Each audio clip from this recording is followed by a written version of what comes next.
Channel. நாம இந்த வீடியோல எதை பத்தி பார்க்க போறோம்னா, இப்ப நம்ம சொன்னோம்ல, உனக்கு அது வேணுமா வேண்டாமா, உனக்கு ஞாபகம் இருக்கா இல்லையா, நீ குளிச்சியா இல்லையா, நீ பல் தேய்ச்சியா இல்லையா, அடுத்து நான் அவளை கூப்பிடணுமா வேண்டாமா, உன்னால இது செய்ய முடியுமா முடியாதா, இந்த மாதிரி நம்ம பேசுவோம்ல, இது எப்படி நம்ம சென்டென்ஸ் மேக் பண்ணி பேசுறது, அத பத்தி தான் நாம இந்த வீடியோல கிளியரா பார்க்க போறோம். फ्रेंड्स நம்ம சேனலை ஃபர்ஸ்ட் டைம் பாக்குறீங்கன்னா சப்ஸ்கிரைப் பண்ணி கூட இருக்க பெல் ஐகானை கிளிக் செய்யுங்க. ஓகே, வீடியோக்கு போகலாமா? ஓகே, ஃபர்ஸ்ட் சென்டென்ஸ் பாருங்க. அது வேணுமா வேண்டாமா நம்ம கேப்போம்ல, உனக்கு அது வேணுமா வேண்டாமா, இது வந்து ஒரு பொருளை மென்ஷன் பண்ணி உனக்கு அது வேணுமா வேண்டாமான்னு கேக்குறோம். இத வந்து நம்ம சிம்பிள் பிரசன்ஸ் படி கேட்போம். சரியா? உனக்கு வேணுமா வேண்டாமான்னு கேக்குறது என்னது, சிம்பிள் பிரசன்ஸ் படி கேட்போம். சரியா? இல்ல வந்து சப்ஜெக்ட் பாருங்க, நான் இல்ல சப்ஜெக்ட் மென்ஷன் பண்ணல. நம்ம இப்போ சாதாரணமா கேட்கும் போது எப்படி கேட்போம், அது உனக்கு வேணுமா வேண்டாமா, இப்போ நமக்கு எதிரா இருக்கவங்க கிட்ட கேட்போம் தானே, அது வேணுமா வேண்டாமா.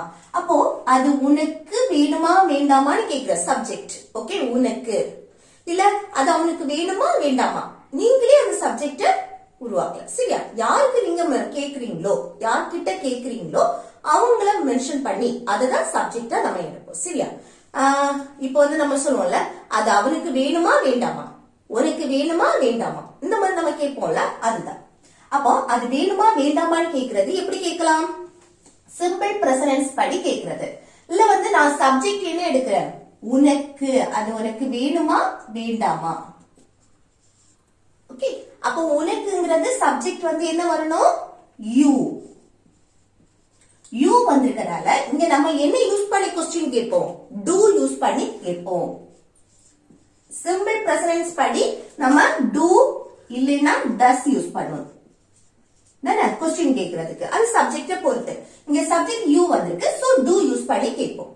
Two you. அடுத்து என்ன வரணும், வெர்ப். வெர்ப் எது, வேணுமா, வேணும், ஒரு பொருள் வேணும் அப்படின்னா வாட். ஓகே, அடுத்து அது, இட் இல்ல தட். அப்போ அது உனக்கு வேணுமா அப்படின்னு கேட்கும் போது, அது வேணுமா இல்ல அது உனக்கு வேணுமா அப்படின்னா do you want it, do you want it. Okay, வேணுமா வேண்டாமா அப்படின்னா கூட ஒரு ஆர் போட்டு நாட் போட்டா போதும். கூட ஒரு ஆர் போட்டு அடுத்து நாட். ஓகே, ஒன்னு உனக்கு வேணுமா வேண்டாமா அப்படின்னா do you want it or not, do you want it or not. Okay, next ஞாபகம் இருக்கா இல்லையா, நமக்கே போல உனக்கு ஞாபகம் இருக்கா இல்லையா அப்படின்னு. இது எப்படி கேட்கலாம், ஞாபகம் இருக்கா இல்லையா, இத வந்து சிம்பிள் பிரசன்ஸ் படி தான் கேட்போம். சரியா? ஒன்னு உனக்கு ஞாபகம் இருக்கா இல்ல ஞாபகம் இருக்கா இல்லையா. ஓகே, சிம்பிள் பிரசன்ஸ் படி கேட்கிறோம். இல்ல பாருங்க, நான் வந்து சப்ஜெக்ட் உனக்குன்னு எடுக்கிறேன், உனக்கு ஞாபகம் இருக்கா இல்லையா. அப்ப எப்படி, டூ யூஸ் பண்ணி தான் கொஸ்டின் கேட்போம். டூ அடுத்து சப்ஜெக்ட் யூ, அடுத்து என்ன வரணும், வெர்ப். ஞாபகம் இருக்கா, ஞாபகத்துக்கு என்னது, ரிமெம்பர்.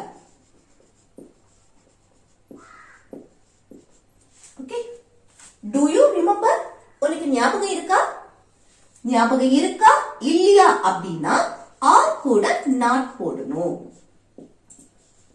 உனக்கு ஞாபகம் இருக்கா இல்லையா அப்படின்னா to you remember or not, to you remember or not. Okay, ஞாபகம் இருக்கா இல்லையான்னு கேக்குறது.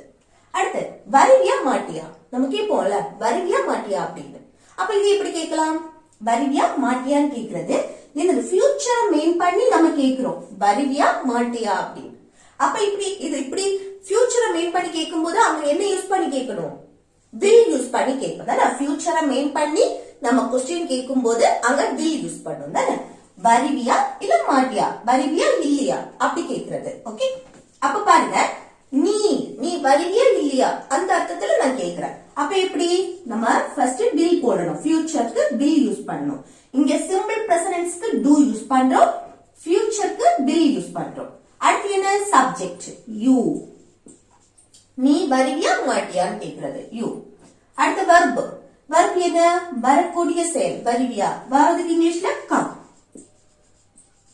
அப்போ நம்ம வருவியா அப்படின்னு சாதாரணமா கேட்கும் போது எப்படி கேட்கலாம், will you come, வருவியா, will you come, future main பண்ணி கேட்கிறது. இது வருவியா மாட்டியா, வருவியா இல்லையா அப்படின்னா ஆர் போட்டு நாட். ஓகே, அப்ப வருவியா மாட்டியா அப்படின்னா will you come or not, will you come or not. Okay.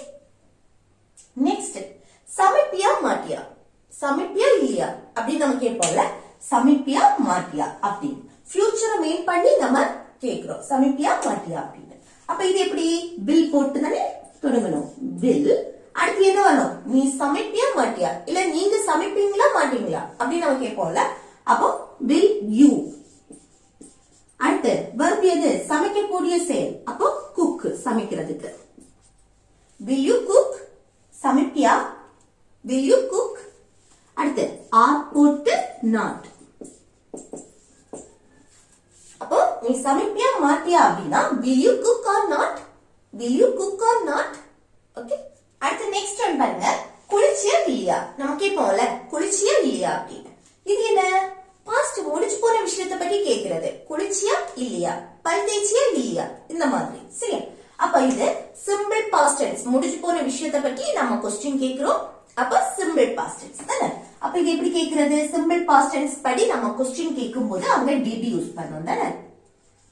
இல்ல வந்து பாருங்க, நீ குளிச்சியா இல்லையா அப்படி கேக்குறது. சரியா. அப்ப இங்க சப்ஜெக்ட் என்ன, நீ, you.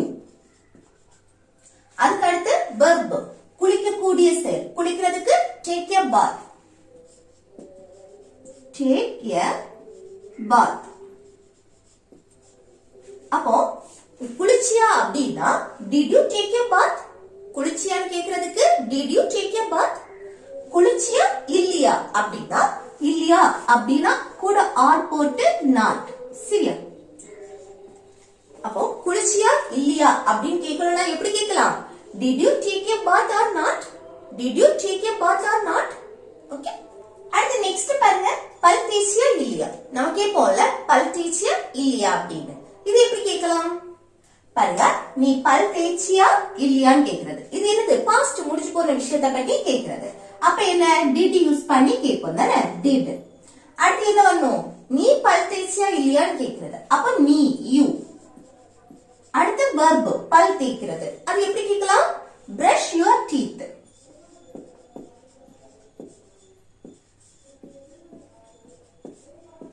brush your teeth. Okay. நீ வந்து உன்னுடைய பல்ல தேய்ச்சியா அப்படின்னு. அப்ப பல் தேய்ச்சியா அப்படின்னா did you brush your teeth, did you brush your teeth. பல் தேய்ச்சியா இல்லையா அப்படின்னா கூட ஆர் போட்டு நாட். அப்போ நீ பல் தேய்ச்சியா இல்லையான்னு கேட்கும்போது did you brush your teeth or not, did you brush your teeth or not. Okay. Next பொய் சொன்னியா இல்லையா. நம்ம கேட்போம்ல பொய் சொன்னியா இல்லையா. இது எப்படி கேட்கலாம், பொய் சொன்னியா, பாஸ்ட் முடிஞ்சு போற விஷயத்தை பத்தி கேக்குறது. பொய் சொன்னியா இல்லையா அப்படி. அப்ப இங்க எப்படி கேக்குறது, did யூஸ் பண்ணி தான் கேட்போம், did. அடுத்து என்ன வரணும், நீ பொய் சொன்னியா இல்லையா அப்படின்னு கேக்குறது. அப்ப எப்படி, சப்ஜெக்ட் யூ, நீ, யூ. அடுத்து verb, பொய் சொல்றதுக்கு என்னது, லை. ஓகே. பொய் சொல்றதுக்கு லை. அப்போ பொய் சொன்னியா அப்படின்னு கேட்கணும்னா did you lie, பொய் சொன்னியா, did you lie. ஓகே. இது பொய் சொன்னியா இல்லையா அப்படின்னு கேட்கணும்னா did you lie or not, did you lie or not. அப்போ பொய் சொன்னியா இல்லையா அப்படின்னு கேட்கணும்னா எப்படி கேட்கலாம், did you lie or not, did you lie or not. Okay. Next கேட்டியா இல்லையா. நம்ம கேட்போம்ல கேட்டியா இல்லையா அப்படின்னு. இது எப்படி கேட்கலாம், கேட்டியா இல்லையான்னு கேக்குறது. ஒரு விஷயத்தை யார்கிட்ட நீ அதை கேட்டியா இல்லையா அப்படின்னு கேக்குறது. அப்போ கேட்டியா அப்படின்னு கேட்கணும்னா பாஸ்ட் முடிச்சு போன விஷயத்தை பத்தி கேக்குறது. அப்ப என்ன did யூஸ் பண்ணணும், did. அடுத்து என்ன, நீ கேட்டியா இல்லையா. அப்ப சப்ஜெக்ட் என்ன வரும், யூ. அதுக்கு அடுத்து verb, கேட்கக்கூடிய செயல். கேக்குறதுக்கு ask. அப்போ கேட்டியா, did you ask, கேட்டியா, நீ கேட்டியா இல்ல நீங்க கேட்டீங்களா அப்படின்னு கேக்குறது. did you ask. கேட்டியா இல்லையா அப்படின்னா கூட ஆர் போட்டு நாட். அப்போ கேட்டியா இல்லையா இல்ல கேட்டீங்களா இல்லையா அப்படின்னு கேக்குறதுக்கு did you ask or not, did you ask or not. Okay. Next சாப்பிட்டியா இல்லையா. நம்ம கேட்போம்ல சாப்பிட்டியா இல்லையா அப்படின்னு. இது எப்படி கேக்குறது, முடிச்சு போற விஷயத்தை பத்தி கேக்குறோம். சரியா. சாப்பிட்டியா, அப்போ did போடணும். அடுத்து subject you. Okay. did you verb சாப்பிடக்கூடிய செயல். அப்போ சாப்பிட்டதுக்கு இங்கிலீஷ்ல என்னது? eat. சாப்பிட்டியா? did you eat? சாப்பிட்டியா? Okay, did you eat? சாப்பிட்டியா இல்லையா? ஆர் போட்டு not. ஓகே, அப்ப சாப்பிட்டியா இல்லையா அப்படின்னா did you eat or not? did you eat or not? Okay, அடுத்து நெக்ஸ்ட் பாருங்க, தர முடியுமா முடியாதா? நமக்கே போல தர முடியுமா முடியாதா அப்படின்னு. இது எப்படி கேட்கலாம்? இது பாருங்க, தர முடியுமா, உன்னால தர முடியுமா அப்படின்னு கேக்குறது. எப்படி? ஒரு செயலை செய்ய முடியுமா முடியாதா அப்படின்னா அங்க கேன் யூஸ் பண்ணி பேசுவோம் தானே, கேன் யூஸ் பண்ணி கொஸ்டின் கேட்போம். அப்போ இங்க பாருங்க, தர முடியுமா முடியாதா. அப்போ தர முடியுமா, ஒரு செயலை செய்ய முடியுமா அப்படின்னு கேக்குறது. அப்ப இங்க கேன் யூஸ் பண்ணி கொஸ்டின் கேக்குறது. Okay, can. அடுத்து என்ன? சப்ஜெக்ட் என்ன வரும்? உன்னால தர முடியுமா முடியாதா. அப்ப யூ. நீங்க வந்து எந்த சப்ஜெக்ட் யூஸ் பண்ணாலும் அந்த சப்ஜெக்ட் எழுதுங்க. சரியா? Can you. அதுக்கு அடுத்து என்ன? verb. verb எது? தர முடியுமா, தரக்கூடிய செயல். ஓகே, தரதுக்கு இங்கிலீஷ்ல give. அடுத்து ஏதாவது ஒரு விஷயத்தை தானே தர முடியுமா முடியாதான்னு கேக்குறாரு. அப்ப ஒரு இட்டு கூட போடலாம். அப்ப தர முடியுமா அப்படின்னு கேக்குறதுக்கு எப்படி கேட்கலாம்? Can you give it? தர முடியுமா? Can you give it? இது தர முடியுமா முடியாதா அப்படின்னா கூட ஒரு ஆர் போட்டு நாட் போட்டா போதும். அப்போ தர முடியுமா முடியாதா அப்படின்னா can you give it or not? Can you give it or not? Okay, next, துணி துவைக்க முடியுமா முடியாதா? நமக்கே போல இந்த துணியை துவைக்க முடியுமா முடியாதா, இது எப்படி கேட்கலாம்? பாருங்க, துணி துவைக்க முடியுமா, ஒரு செயலை செய்ய முடியுமா முடியாதான்னு கேக்குறது. அப்ப அங்க என்னது? கேன் யூஸ் பண்ணுவோம். கேன். அடுத்து சப்ஜெக்ட் யூ. யாரு நம்ம மெயின் பண்ணி கேக்குறோமோ அது சப்ஜெக்ட். அடுத்து எது? verb. துணி துவைக்க, துணி துவைக்கக்கூடிய செயல். அப்ப துணி துவைக்கிறதுக்கு வாஷ் clothes. ஓகே, அப்போ துணி துவைக்க முடியுமா அப்படின்னு கேட்கணும்னா எப்படி கேட்கலாம்? Can you wash clothes? Can you wash clothes? அடுத்து துணி துவைக்க முடியுமா முடியாதா? ஆர் போட்டு நாட். அப்போ துணி துவைக்க முடியுமா முடியாதா அப்படின்னா can you wash clothes or not? Can you wash clothes or not? Okay, அடுத்து அங்க போக முடியுமா முடியாதா? நமக்கே போல அங்க போக முடியுமா முடியாதா.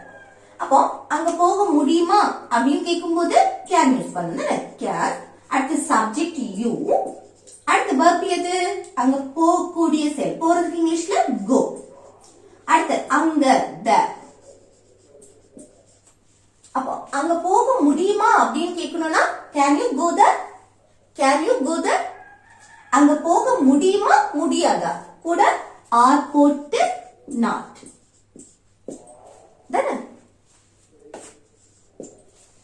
அப்போ அங்க போக முடியுமா முடியாதா அப்படின்னா இது எப்படி கேட்கலாம்?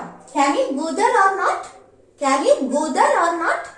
ஓகே, நெக்ஸ்ட், போகணுமா வேண்டாமா, ஒரு செயலை செய்யணுமா வேண்டாமான்னு கேக்குறது. ஒரு செயலை செய்யணுமா வேண்டாமான்னு கேக்குறதுக்கு அங்க should யூஸ் பண்ணி கேட்போம். போகணுமா வேண்டாமா, அவளை கூப்பிடணுமா வேண்டாமா, ஐஸ்கிரீம் வாங்கணுமா வேண்டாமா, இத நான் சாப்பிடணுமா வேண்டாமா, இந்த மாதிரி ஒரு செயலை செய்யணுமா வேண்டாமான்னு கேக்குறதுக்கு நம்ம என்ன யூஸ் பண்ணி பேசுவோம்? should. அப்போ இத should யூஸ் பண்ணி தான் क्वेश्चन கேட்போம். சரியா?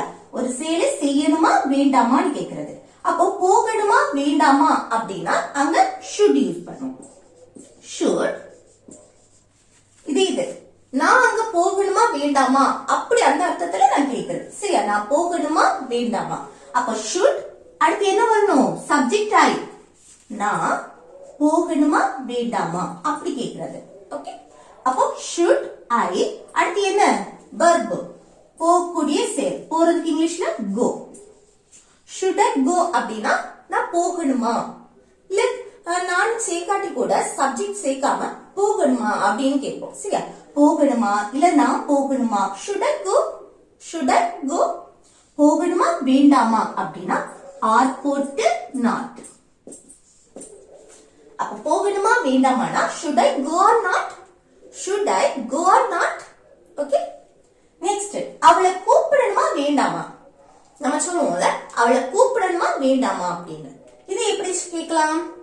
பாருங்க, அவளை கூப்பிடணுமா, ஒரு செயலை செய்யணுமா வேண்டாமா, அப்போ should யூஸ் பண்ணணும் தானே. should. அடுத்து என்ன வரணும், சப்ஜெக்ட். நான் அவளை கூப்பிடணுமா வேண்டாமா அப்படி கேக்குறது. அப்போ சப்ஜெக்ட் என்ன வரும், ஐ. நான் அவளை கூப்பிடணுமா வேண்டாமா, அப்போ நான் சப்ஜெக்ட் ஐ. அடுத்து என்ன வரணும், வெர்ப். அவளை கூப்பிடணுமா, கூப்பிடக்கூடிய செயல், கூப்பியதுக்கு கால். அடுத்து அவளை, her. அப்ப நான் அவளை கூப்பிடணுமா அப்படி கேட்கணும்னா should I call her, should I call her. Okay. அடுத்து கூப்பிடணுமா வேண்டாமா, ஆர் போட்டு not. அப்போ அவளை கூப்பிடணுமா வேண்டாமா அப்படின்னா should I call her or not, should I call her or not. Okay. அடுத்து லாஸ்ட் ஒன் வந்து homework. சரியா, ஐஸ்கிரீம் வாங்கணுமா வேண்டாமா, இது செய்யணுமா, ஒரு செயலை செய்யணுமா வேண்டாமான்னு கேக்குறது. அப்ப ஐஸ்கிரீம் வாங்கணுமா வேண்டாமா, இது எப்படி கேட்கலாம், இது எப்படி கேக்குறதுன்னு கமெண்ட் பாக்ஸ்ல கமெண்ட் பண்ணுங்க. ஓகே ஃப்ரெண்ட்ஸ், இந்த வீடியோ உங்களுக்கு பிடிச்சிருந்தா லைக் பண்ணி, ஷேர் பண்ணி, கமெண்ட் பண்ணுங்க.